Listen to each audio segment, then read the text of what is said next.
સુરત શહેરની cyber crime સેલે પાકિસ્તાનથી operate થતા KBC એટલે કોણ બનેગા કરોડપતિ લોટરી ફ્રોડના ગુનામાં સંડોવાયેલ આરોપીને આસામ ખાતેથી ઝડપી પાડી. સુરત શહેર પોલીસ સાયબર ક્રાઇમ સેલે પાકિસ્તાનથી ચાલતા એક મોટા આંતરરાજ્ય અને આંતરરાષ્ટ્રીય કનેક્શન ધરાવતા કોણ બનેગા કરોડપતિ લોટરી ફ્રોડ રેકેટનો પર્દાફાશ કર્યો છે. આ ઓનલાઈન ઠગાઈનું નેટવર્ક તાર આસામ રાજ્ય સાથે જોડાયેલું હોવાનું સામે આવ્યું, જ્યાંથી પોલીસે આરોપીઓની ધરપકડ કરી છે.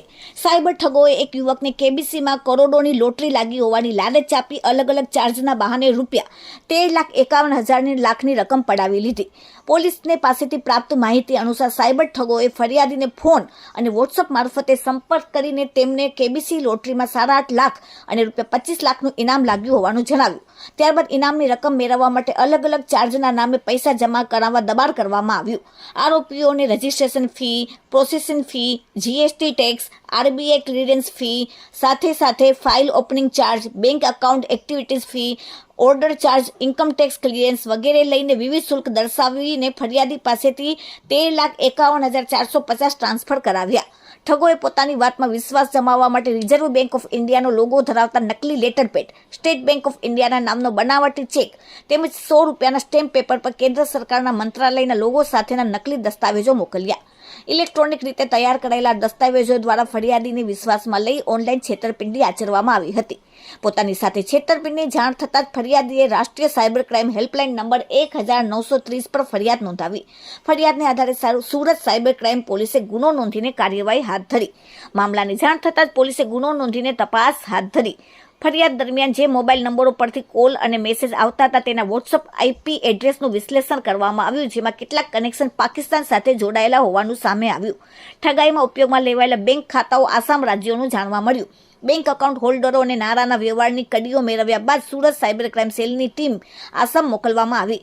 લાંબી ટેકનિકલ અને મેદાની તપાસ બાદ ટીમે ગુનામાં સંડોવાયેલ 2 આરોપીઓને શોધી કાઢ્યા. સાયબર ક્રાઇમ સેલે નાગરિકોને અપીલ કરી છે કે કેબીસી લોટરી ઇનામ, વિદેશી લોટરી, કરોડો રૂપિયાનું ઇનામ મળ્યાના મેસેજ કોલથી સાવચેત રહેવું. કોઈપણ સંસ્થા અથવા લોટરી કંપનીના ઇનામ આપવા માટે અગાઉથી ફી, ટેક્સ કોઈ પણ રીતે આપવા નહીં. એટલું જ નહીં, પણ જે 2 આરોપીઓ પકડાયેલ છે તેના નામ છે, એક એઝાઝુલ હક જલાલુદ્દીન, ધંધો મત્સ્ય ઉદ્યોગનો અને રહેવાસી ગામ કોચગાંવ, જિલ્લો નવગાંવ, આસામ. આરોપી 2 મુઝફ્ફર અલી શમસુલ હક, રહેવાસી કોચગાંવ, પોસ્ટ સેદુરિયા અને જિલ્લો નવગાંવ, આસામ વાળાને પોલીસે ઝડપીને કાયદેસરની કાર્યવાહી કરી. પાકિસ્તાનથી ચાલતી કેબીસી લોટરી ફ્રોડના ગુનામાં 2 આરોપીઓને સુરત શહેર સાયબર સેલની ટીમ દ્વારા આસામમાં નાગાંવ ખાતેથી ઝડપી પાડવામાં આવ્યું છે. આ કેસમાં જે ફરિયાદી છે એમને 2 કોલ આવ્યું હતું અને એમ જણાવવામાં આવ્યું કે તમને કેબીસીમાં 25 લાખ અને 8.5 લાખ રૂપિયાની લોટરી લાગેલી છે અને આ રકમ લેવા માટે તમને ચાર્જ પેટે કુલ 13.5 લાખ રૂપિયા આપવું પડશે અલગ અલગ બેંક ખાતાઓમાં. અને એમ કહીને પછી એમની પાસેથી આટલા પૈસા લઈને છેતરપિંડી કરવામાં આવ્યું હતું. આ કેસની ટેકનિકલ વર્કઆઉટ કરતાં ખબર પડી કે જે ખરેખર બંને કોલ હતો તો એ વોટ્સએપ કોલ જે ફરિયાદી છે એમને પાકિસ્તાનથી આવેલું હતું અને પાકિસ્તાનથી અબ્દુલ્લા નામના વ્યક્તિએ કોલ કર્યું હતું.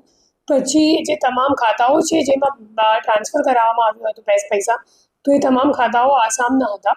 પછી આપણી ટીમ ત્યાં ગઈ અને જે અકાઉન્ટ હોલ્ડર છે નાગાંવમાં એઝાઝુલ હક, તો એમની ધરપકડ કરીને એમની જ્યારે પૂછપરછ કરવામાં આવી તો ત્યારે ખબર પડી કે મુઝફ્ફર અલી નામનો બીજો આરોપી છે જેમને આ ભાઈએ પોતાનું અકાઉન્ટ આપ્યું હતું અને પૈસા વિડ્રો કરીને પણ આ ભાઈને આપ્યું હતું. પછી મુઝફ્ફર અલીને શોધવાનો પ્રયત્ન કરવામાં આવ્યું, ટેકનિકલ વર્કઆઉટ અને લોકલ પોલીસની મદદથી હ્યુમન પણ ગેધર કરીને ત્યાં લગભગ 7-8 દિવસ સુધીની આ ઓપરેશન ચાલી, જેમાં પછી મુઝફ્ફર અલીની ધરપકડ કરીને એમના ફોન જોવામાં આવ્યું તો ખબર પડી કે ખરેખર એમનું સીધું કોન્ટેક્ટ અબ્દુલ્લા સાથે હતું. એકચ્યુઅલી છે એમનું કોન્ટેક્ટ અબ્દુલ્લા સાથે, જે પાકિસ્તાનનું રહેનાર છે. અને જે પૈસા છે એ પણ એ લોકો વિડ્રો કરીને કેશ ડિપોઝિટ મશીન મારફતે અબ્દુલ્લા જે એકાઉન્ટ આપતો હતો એમને એમાં એ લોકો મોકલતા હતા. તો એમ કરીને આખી જે ઓપરેશન છે એમનું પર્દાફાશ કરવામાં આવ્યું છે.